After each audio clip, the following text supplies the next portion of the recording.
What makes one dropper seat post lever better than another dropper seat post lever? And why do I feel it's so important for you to have a really good dropper seat post lever on your bike? We're going to talk all about that in this video.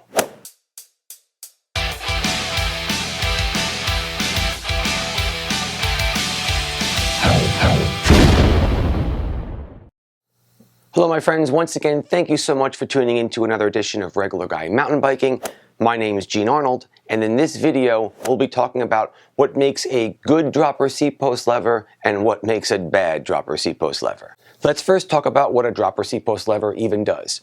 A dropper seat post lever is designed to allow you to push in to collapse your seat post and push in again to raise your seat post. And it does this all via a long cable on your bike. Now I do realize that there are some dropper seat posts and dropper seat post levers that work via hydraulic fluid.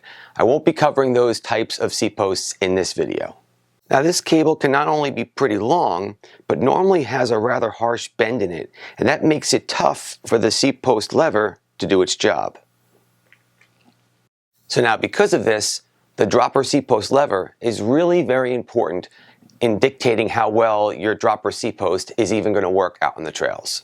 I often say that a bad dropper seat post lever can make a really good dropper seat post feel like garbage, and even a average dropper seat post can feel awesome with a really good lever attached to it. Here are the dropper seat post levers I'll be focusing on in this video. The Pacific Northwest 𝙁𝙁, the Wolftooth remote, and I also have a few levers from TranzX that we'll be looking at. Now before we look at these levers, please understand, I'm not doing a product review of these levers. I'm simply just using these levers to help show you things that are important and things to look out for when looking to purchase a dropper seat post lever. Now with all that being said, here are the three different criteria I look for when I'm purchasing a lever. I'm always interested in the overall construction of the device. Next, let's look into the different features that the lever actually offers you. And then finally, the feel is super important. How does the actual lever feel when I'm using it? So let's start things off with the overall build quality. The single most important thing I look for in a lever is flex in that lever when I push it in. If you look at this Pacific Northwest lever, you can see that this thing is tight. There's absolutely no flex whatsoever. Besides good overall build quality, this lever uses a bearing to help remove the flex in it, as well as keeping the hinge movement very, very smooth. Now let's check out the Wolftooth remote.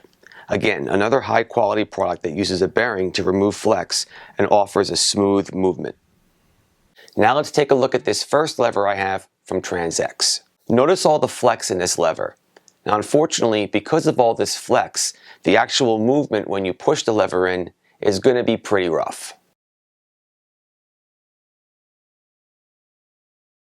So what's the big deal with flex in a lever, and why do I care about it so much, and why do I want to eliminate it? Let me show you right now. I've used levers with flex in the hinge before and had them stick when I was just about ready to enter a rock garden and couldn't get the seat post down. I've also had this happen to me when I was ready to shoot down into a steep descent. I just got to tell you, few things are more scary than getting ready to drop into a rocky, steep descent and have the seat post at full height. Another thing to note about build quality is how the actual cable attaches to the lever.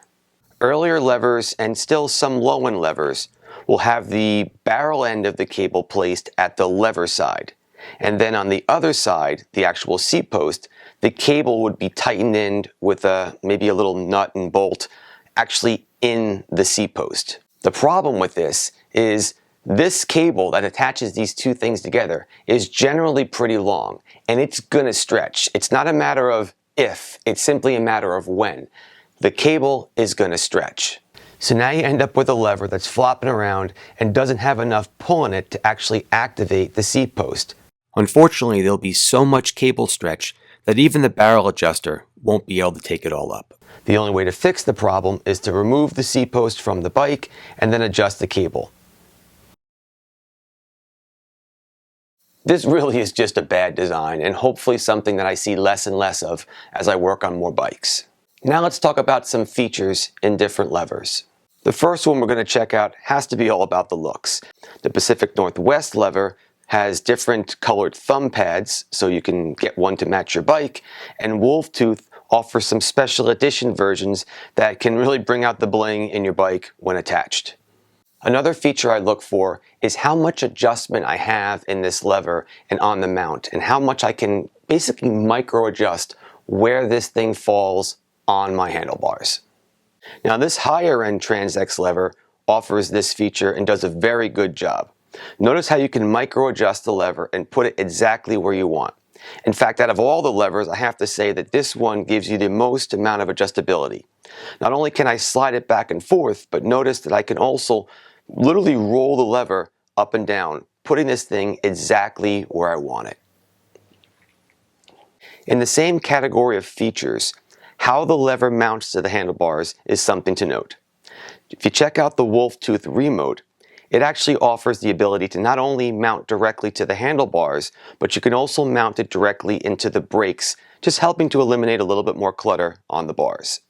Now, the last category we're going to talk about, and probably the most important one, is the overall feel.